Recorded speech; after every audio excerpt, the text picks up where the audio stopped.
नमस्कार, मी भारती सहस्रबुद्धे. आनंदाचं पानच्या आणखी एका नव्या भागात तुम्हा सगळ्यांचं स्वागत आहे. आपला सगळ्यांचा कथांशी गोष्टींशी पहिला परिचय होतो तो बालपणापासून ऐकलेल्या रामायण महाभारताच्या गोष्टींमधूनच. या दोन आद्य ग्रंथांशी जो आपला संबंध जोडला जातो लहानपणी तो कायमचाच. महाभारतातली पात्र तर मनावर असं गारूड करतात की ती कधी उतरतच नाही. महाभारतातला कर्णही अगदी तसाच.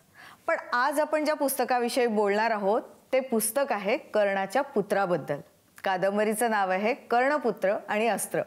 लेखक मनोज अंबिके यांची ही कादंबरी. तेव्हा या कादंबरीतून त्यांना काय सांगायचंय, कर्णपुत्राविषयी ते काय सांगतायत हे सगळं जाणून घेणार आहोत स्वतः लेखक मनोज अंबिके यांच्याकडूनच. मनोजजी, स्वागत आहे तुमचं आनंदाचं पानमध्ये.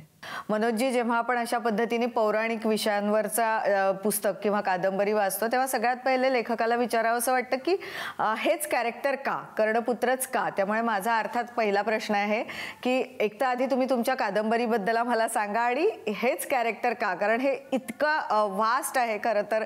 महाभारतातले वेगवेगळे आपण पात्र म्हटलं तर हे पात्र तुम्हाला का खुणावत होतं? सर्वप्रथम सर्वांना नमस्कार. हे पात्र का खुणावतं? कारण कुणालाही कर्ण हे असं पात्र आहे की त्याचं आकर्षण कुणालाही होईल. आणि कर्णपुत्र का? कारण कर्णाची महाभारतातली जी भूमिका आहे किंवा त्याचा रोल आहे तो ग्रे आहे, म्हणजे थोडा सकारात्मक आहे, नकारात्मक पण आहे. पॉझिटिव्हली तो सगळा पांडव कृष्णावर जोडलेला आहे. कर्म मात्र कौरवांबरोबर आहे. आणि मग कर्णाचा पुत्र, खरं तर कर्णाचा पुत्र हा जो आहे हा कर्णाच्या मृत्यूनंतर 9 महिन्यांनी त्याचा जन्म झाला आहे. म्हणजे त्याच्याविषयी अजून एक रहस्य आहे. आणि त्याला कर्णाच्या शक्ती मिळाल्यात पण त्याला जाणवत नाही आहेत. मग तो शक्ती कसा अर्जित करतो किंवा त्याचा जो संघर्ष आहे, म्हणजे कर्णाला जो संघर्ष मिळाला, कर्णाला अनेक शाप मिळाले, वरदान मिळाले, पण ते खरं शाप होते कारण ऐतिवेळा तिला आठवले नाहीत. त्यातला बराचसा भाग त्याच्या पुत्राला मिळाला आहे. मग जो संघर्ष कर्णाने सहन केला तो त्याचा पुत्र कसा सहन करेल?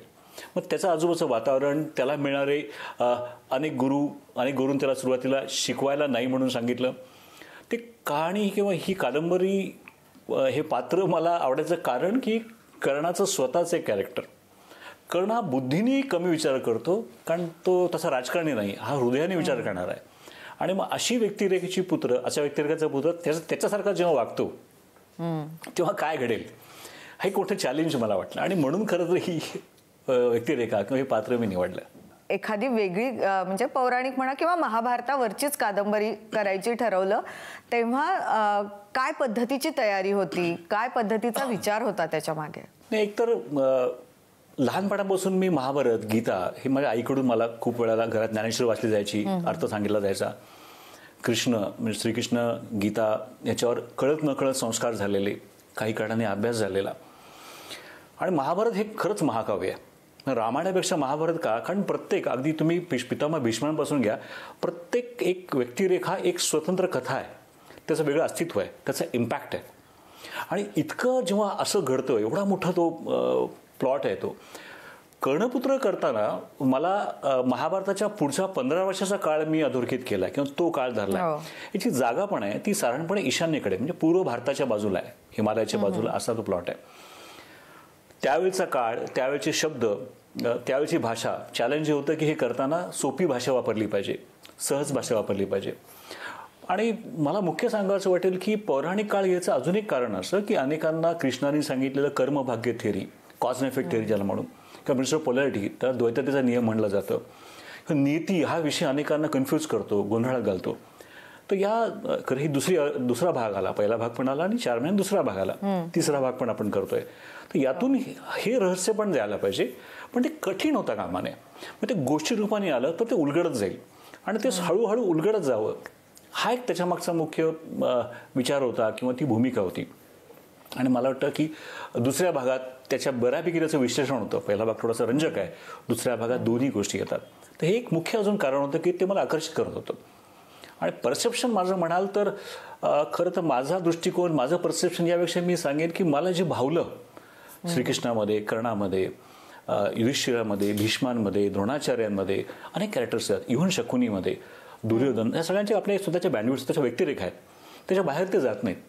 हाच भाग म्हणजे ह्या ज्या व्यक्तिरेखांचं जे वागणं आहे तसंच वागणं या पुढच्या भागात पण घ्यायचा प्रयत्न केलाय. अर्थात ही व्यक्तिरेखा खूप वेगळ्या आहेत.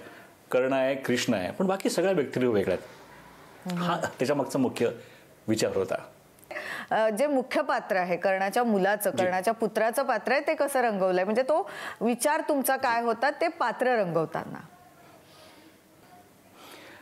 एक तर कर्णाला 9 मुलं होती आणि हा 10वा पुत्र आहे. याचा उल्लेख महाभारतात नाही आहे. हे पूर्ण काल्पनिक पात्र आहे. आणि आपण असं म्हणूया की कर्णाच्या मृत्यूनंतर त्याच्या 9 महिन्यांनी त्याचा जन्म झालाय. तो सुद्धा अशा एका कुटुंबात आहे की सवली जमात असं त्याला नाव दिलंय. म्हणजे त्याच्या वडिलांना, त्यांच्या ज्याच्या घरात त्याचा जन्म होतोय किंवा जिथं तो वाढतोय तिथे त्याचे वडील कुरुक्षेत्रावर युद्ध झाल्यानंतर जे काही शव आहेत ते उचलण्याचं, म्हणजे प्रेत उचलण्याचं काम करणारा अशी व्यक्ती त्याच्या घरीचा जन्म झालाय. मुख्य उद्देश हा होता की हे पात्र महाभारतात कुठं नाही आहे, परंतु महाभारतात घडलेल्या अनेक ज्या गोष्टी आहेत, रेफरन्सेस आहेत, संघर्ष आहे, तिथं उल्लेख असलेल्या गीतेतला काही पार्ट आहे, हा भाग आपल्या आयुष्यात, ज्याला आपण अप्लाइड स्पिरिच्युअलिटी म्हणून वापरणं कसं, हा भाग इथं आपण घेतलाय. तर याचा तुम्हाला रेफरन्स नाही लागणार. नक्की कर्ण आणि कृष्ण आणि किंवा कर्णाच्या आयुष्यात घडलेल्या गोष्टी याचे रेफरन्सेस आहेत, पण त्या घटना आहेत.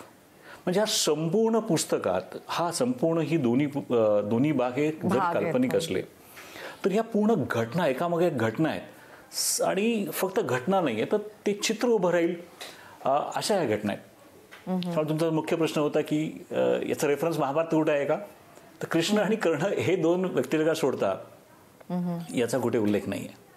पूर्ण काल्पनिक पात्र आहे. म्हणजे सगळ्यात आधी आपल्याला विचार करायला लावतं ते पुस्तक हातात घेतल्यावर त्याचं नाव, ते म्हणजे कर्णपुत्र आणि अस्त्र. तर आता ते कसं असतं की आपण इन्व्हिटेशन असतं पुस्तकाचं नाव आणि पुस्तकाचं मुखपृष्ठ, की हे पुस्तक मला वाचावं असं वाटतं, तर त्यामागची तुमची भूमिका, तुमचा विचार, तुमची कारणं ती सुद्धा ऐकायला आम्हाला आवडतील. आता कर्णपुत्र अस्त्र आणि त्याचा पुढचा भाग आपण केला कर्णपुत्र आणि जन्मरहस्य. हे दोन्हीवर मी एक मिनिटं सांगतो. हो. कर्णाकडून त्याच्या पुत्राला त्याच्या सगळ्या शक्ती मिळाल्या, परंतु इथं त्या कर्णपुत्राचं नाव सुवेद आहे पुस्तकात, तो नायक आहे. पण जन्मल्यापासून ह्याला अनेक अडचणींना समोर जावं लागलं. कुठल्याही गुरूंनी त्याला गुरु म्हणून स्वीकारलं नाही. त्याला काही कारण आहेत. आणि जरी त्याला कर्णापासून शक्ती मिळाल्या असल्या तरी त्याला अर्जित करणं, त्या मिळवणं हे एक चॅलेंज आहे. अस्त्र आणि शस्त्र यात मुख्य फरक काय, तर शस्त्र हे स्किलवर बेसतात, तर अस्त्र हे तुम्हाला साधनेने मिळवावे लागतात. या कर्णपुत्र आणि अस्त्र या पहिल्या भागाचा हेच प्रयोजन आहे की आपल्या आयुष्यात सुद्धा आपल्याकडे अनेक अस्त्र आहेत, पण ती साधनेने मिळवावी लागतात, अर्जित करावी लागतात, हे सांगणारा हा पहिला भाग आहे. आणि याचबरोबर स्ट्रगल आहे. तो स्ट्रगल करताना आपण दोष देतो नशिबाला, माझा या घरात जन्म झाला, मला हेच नाव मिळालं, मला हाच रंग मिळाला, हेच शिक्षण मिळालं, हा अनेककडे दोष देताना दिसतात. यातला नायकाचं जीवन सांगतं की तुमच्या आयुष्यातली परिस्थिती किती विपरीत असो तरी सुद्धा तुम्ही संघर्ष करून त्या प्रारब्धावर विजय मिळवू शकता. आणि पुस्तकावर 3 शब्द आहेत, प्रारब्ध, संघर्ष आणि साहस. साहस, करेज.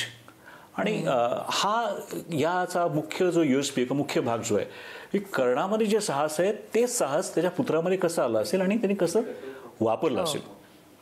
भाग 2 हा अजून थोडासा पुढचा आहे. त्यात त्याचं जन्मरहस्य आहे की कर्णाचा पुत्र त्याच्या मृत्यूनंतर 9 महिन्यांनी जन्म कसा घेणं शक्य आहे आणि त्याच्या मागे काय भूमिका आहे, काय कारण आहेत. ह्याच्या मागे एक म्हणतो की खूप अशी अनेक त्याला आयाम आहेत, अनेक त्याला एका वेळेला अनेक गोष्टी चालल्यात आणि मग तो त्या जन्मरहस्याकडे घेऊन जातो. तर तुमचा जो मुख्य प्रश्न होता याच्या मागचं कारण काय, भूमिका काय किंवा काय मोटिवेट केलं, तर अस्त्र शस्त्र ही त्यावेळची काय शक्ती होती आणि त्या कशा अर्जित करायच्या. आणि फक्त तुम्ही एका घरात जन्माला किंवा एखाद्याचा आशीर्वाद मिळाला म्हणून तुम्हाला ते मिळायचे नाहीत, तर त्यात शक्ती, त्या कॅपॅसिटी तुम्हाला अर्जित करावं लागतात. तो भाग यात आपण घेतलेला आहे. ह्याचा तिसरा भाग म्हणा किंवा याच्यापेक्षा पूर्णपणे वेगळा पण महाभारतावर आधारित असं काही विषय डोक्यात आहे का, किंवा काही काम सुरू आहे का ऑलरेडी त्याचं? हो, तिसऱ्या भागाचं काम सुरू झालंय. मला गीता का भावली, कारण आपल्याला अनेकदा कर्म आणि भाग्य म्हणजे असं म्हणतात ना की नशिबात असेल थोडंच मिळेल, भाग्याच्या वेळ काय मिळणार. तर कृष्णाने जी गीता सांगितली ते असं नाही आहे.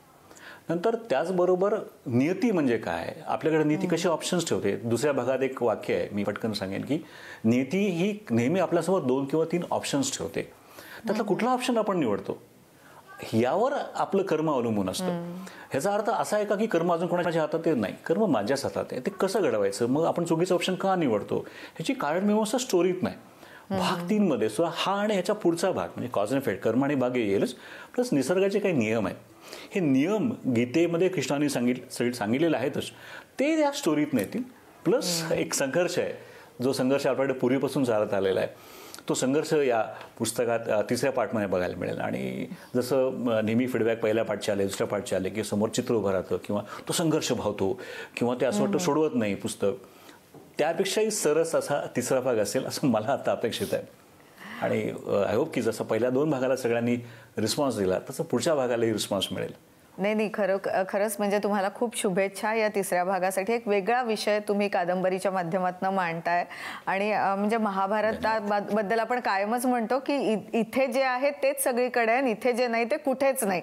तर त्यातला हा एक वेगळा पैलू तुम्ही कादंबरीच्या रूपात मांडताय. तेव्हा तुमच्या 3ऱ्या भागासाठी, पुढच्या सगळ्या लिखाणासाठी आमच्याकडनं शुभेच्छा. आणि आज आम्हाला वेळ दिलात, तुमच्या पुस्तकांविषयी गप्पा मारल्यात, त्यासाठी आभार. धन्यवाद, खूप खूप धन्यवाद. आणि तुमचे अभिनंदन, तुम्ही इतक्या चांगल्या माध्यमातून साहित्याची अप्रतिम सेवा करताय. तुमच्याकडे अशी सेवा घडो. खूप खूप धन्यवाद. Thank you very much. पुन्हा एकदा आभार सर. यानंतर आज दुसरं पुस्तक आहे खास बालगोपालांसाठी. एका ग्रामीण भागातील शिक्षकाने लिहिलेलं खारुताईचं जंगल आणि इतर गोष्टी हे ते पुस्तक आहे. लेखक कैलास दोंड यांच्याकडूनच ऐकूया त्यांनी लिहिलेल्या या पुस्तकाविषयी. हे खारुताईचं जंगल आणि इतर गोष्टी हे पुस्तक लिहिताना माझ्या मनामध्ये असा एक प्रश्न होता की माणसं वृक्षारोपण करतात, शाळेत सुद्धा विद्यालयीन स्तरावर सुद्धा विद्यार्थ्यांकडून वृक्षारोपण करून घेतलं जातं. परंतु ही जी निसर्गाची रचना आहे, या निसर्गामध्ये जे पशु पक्षी आहेत, छोटे प्राणी आहेत, खारुताईसारखे, यांचं काही योगदान आहे. तर त्याचा शोध घेण्याचा उद्देश माझ्या मनामध्ये होता. आणि मग निरीक्षण केल्यानंतर माझ्या असं लक्षात आलं की खारुताईसारखे जे प्राणी आहेत, पक्षी आहेत, ते निसर्गातील फळं खातात आणि फळं खाल्ल्यानंतर त्यांच्या विष्ठेद्वारे त्या बीजांचा प्रसार होतो आणि नवी झाडं उगतात. मग अशा प्रकारे वेगवेगळे अनुभव देणारं आपण काही कथा विद्यार्थ्यांसाठी लिहूयात, असा उद्देश माझ्या मनामध्ये होता खारुताईचं जंगल हे पुस्तक निर्मितीच्या अगोदर. आणि तो या पुस्तकामध्ये मी परिपूर्णरित्या उतरवण्याचा अगदी प्रयत्न केलेला आहे. आता खरं सांगायचं म्हणजे जे मुलांसाठी मी लेखन करतो त्या लेखनामध्ये एक गोष्ट मी आवर्जून ध्यानात घेतलेली आहे, ती म्हणजे आजवरचं जे बालसाहित्य आहे ते बऱ्याच शहरी मुलांच्या वाचनासाठी आहे. अर्थात ते ग्रामीण भागातील मुलांनी वाचलं तरी प्रमाण भाषेत असल्यामुळे त्यांना समजतं. परंतु ग्रामीण भागातलं, खेड्यातलं जे भावविश्व आहे मुलांचं, तिथला जो परिसर आहे तो बालसाहित्यात फारसा येत नाही. म्हणून तो जाणीवपूर्वक आणण्याचा प्रयत्न सुद्धा मी माझ्या लेखनातून करत असतो. पण असं असलं तरी सुद्धा या ज्या बालकथा आहेत खारुताईचं जंगलमधल्या, या 12ही बालकथा जितक्या ग्रामीण भागातील मुलांना आवडतील तितक्याच त्या शहरातील मुलांना सुद्धा नाविन्यपूर्ण वाटतील आणि ते त्याच्याकडे आकर्षित होतील. म्हणजे दोन्ही वाचक डोळ्यापुढे ठेवून याची लेखन केलेलं आहे. मात्र एक ग्रामीण अनुभवांना यामध्ये प्राधान्य आहे. कुठल्याही बालसाहित्य लेखकानं मुलांच्या वयोगटाचा विचार हा केलाच पाहिजे, तसा मी पण करतो. कारण एकदम छोटा वयोगट म्हटलं की ते शिशु गट येतो, त्यासाठी फार बोजड मोठाली वाक्य हे ते चालत नाही. मग आता माझ्या लेखनाचा जो बालसाहित्य लेखनाचा जो गट आहे तो गट साधारणतः अक्षर ओळख असलेला, 3री पास झालेला गट आणि 8वीत 9वी पर्यंतचे मुलं वाचू शकतील एवढा एक बाल आणि किशोर असा वयोगट डोळ्यापुढे ठेवलेला आहे की जी मुलं ह्या गोष्टी वाचू शकतील, त्याच्यावर विचारही करू शकतील, असा एक मधला बालकांचा गट मी अभिप्रेत धरलेला आहे. खारुताईचं जंगल या माझ्या बालकथा संग्रहामध्ये 12 कथा आहेत आणि ह्या 12ही कथा वेगवेगळ्या विषयाला घेऊन आलेल्या आहेत. अर्थात आता बालसाहित्य लिहिताना एक काळ असा होता की मुलांना उपदेश करायचा, उपदेशाचे डोस पाजायचे, त्यांच्यावर संस्कार करायचे, असं ठरवून बालसाहित्य लिहिलं जात होतं. परंतु आता मुलांचं भावविश्व समजून घेणारं, त्यांना आपलं वाटेल असं बालसाहित्य लिहिण्याचा आम्ही प्रयत्न करतो. यामध्ये ज्या 12 बालकथा आहेत त्यामध्ये आता मी आताच म्हटल्याप्रमाणे जे खारुताईचं जंगल होतं, त्या मुलांना खेळायला आवडतं. खेळ हा बालकांचा स्थायी भाव आहे. तसं त्या जे खारुताई होत्या त्या काय करायच्या की फळं खायच्या, आणि फळं खाल्ल्यानंतर त्या फळांच्या बिया चावायच्या त्यांना कंटाळा यायचा. म्हणून त्या काय करायच्या की त्या बिया टाकून द्यायच्या. मग त्यांनी एक खेळ सुरू केला की ह्या बिया पुरून ठेवायच्या. आपल्याला ज्यावेळेस अन्न मिळणार नाही अशा वेळेस ते आपण काढू आणि पुन्हा खाऊ. परंतु काय झालं की त्यांनी अशा बिया पुरल्या, आणि ज्यावेळेस गरज लागली उन्हाळ्याच्या दिवसात त्यावेळेस त्यांना त्या बिया सापडेनात, कारण त्यांनी त्यावर काही खून केलेल्या नसायच्या. आणि मग पावसाळ्यात पाऊस येतो जोराचा, पावसाळा चांगला होतो आणि त्या बिया अंकुरून येतात. मग खारुताई, त्यांची पिलं हे सगळे पाहतात आणि स्वतः अशीच हसतात, एकमेकाची मस्करी करतात की आपण बिया पुरल्या एकीकडेच होत्या, दुसरीकडे शोधत होतो. पण याच्यातून एक जंगल उभं राहतं, आणि जंगल उभं राहिल्यानंतर काही माणसं हे जंगल आम्हीच लावलेलं आहे असं दाखवण्याचा प्रयत्न करतील असं एका शेतकऱ्याला वाटतं. म्हणून तो एक बोर्ड तयार करतो, खारुताईचं जंगल, आणि तिथं लावतो की ज्याच्या त्याच्या कामाचं श्रेय ज्याला त्यालाच मिळालं पाहिजे. अशी एक साधीशी छोट्या छोट्या वाक्यात असलेली एक गोष्ट याच्यामध्ये मी लिहिली. अशा छोट्या छोट्या गोष्टी वाचून मुलांना आनंदही येईल, आपल्या परिसरातील आपल्या भावविश्वातीलही वाटतील, आणि काहीतरी नाविन्यपूर्ण त्याच्यातून त्यांना मिळेल सुद्धा, याची पुरेपूर दक्षता मी ह्या गोष्टी लिहिताना घेतलेली आहे. आता वेळ झाली आहे आजची लक्षवेधी पुस्तकं कोणती हे जाणून घेण्याची. आजचं पहिलं आणि अगदी नुकतंच प्रकाशित झालेलं पुस्तक आहे राजकीय नेत्या आणि सध्या विधान परिषदेच्या उपसभापती असलेल्या नीलम गोऱ्हे यांचं आत्मकथनपर पुस्तक दाही दिशा. सकाळ प्रकाशनानं हे पुस्तक प्रकाशित केलंय. आजचं दुसरं पुस्तक आहे सिने समीक्षक दिलीप ठाकूर यांचं टॉकीजची गोष्ट. चित्रपट बघण्याच्या जुन्या अनुभवांना उजाळा देणारं हे पुस्तक अनघा प्रकाशनानं प्रकाशित केलंय. आजचं तिसरं पुस्तक आहे 65. आंबेडकरी साहित्यिक योगीराज बागुल यांच्या या आत्मकथनाची नुकतीच नवी आवृत्ती प्रकाशित झाली आहे. पेरणी प्रकाशनानं ही आवृत्ती प्रकाशित केली आहे. आणि आजचं चौथं आणि शेवटचं आणि अत्यंत महत्त्वाचं पुस्तक आहे कार्यकर्ता. लोकसाधनेचं स्वप्न साकार करणारे डॉक्टर राजा दांडेकर यांची ही कथा. उन्मेष प्रकाशनानं हे पुस्तक प्रकाशित केलंय.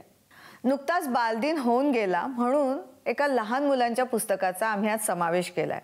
लहानग्यांना वाचनाची आवड लागावी यासाठी खूप चांगले उपक्रम होतातच आहेत. पण तुम्ही सगळ्यांनीच तो प्रयत्न करा आणि अर्थात वाचत राहा. धन्यवाद.